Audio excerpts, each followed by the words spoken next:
জন্মদিনের মেনু ফুলকপি দিয়ে মাংস, ভাবা যায় বলো? আমার ছেলের ছিল জন্মদিন, ওর কপালটা এতটাই খারাপ যে সেই দিনই আমাদের ওপরের ঘর এবং নিচের ঘর দু ঘরেরই গ্যাস শেষ। জন্মদিনের আগে এটা ঘটলো, কি করব, ওকে তো কিছু তো দিতে হবে, ছেলেটার মুখের সামনে রান্না করে ওকে একটু মাংস করে দিলেই খুশি।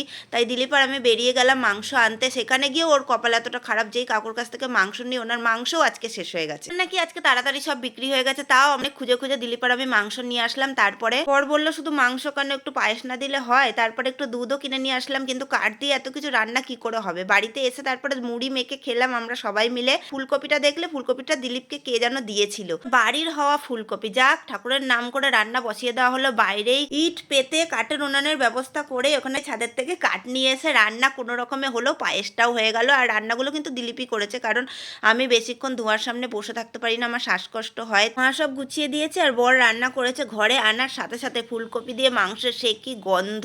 আমার ছেলে তো সঙ্গে সঙ্গে নিয়ে টেস্ট করে নিল, খানিকটা দেখতেই পেলে তোমরা। দিলীপও নিয়ে একটা কচকচি নিয়ে টেস্ট করতে শুরু করে দিল আর বলছে কাঠের রান্না আর সে কি স্বাদ। মা বাটিতে বাটিতে সবাইকে ভাগ করে দিলাম। ছেলে তো মাংস পেয়ে ভীষণ খুশি। সত্যি কাঠের রান্না দুর্দান্ত টেস্ট হয়েছিল মাংসটা। ছেলে যখন খুশি হয়েছে আমরা সবাই খুশি।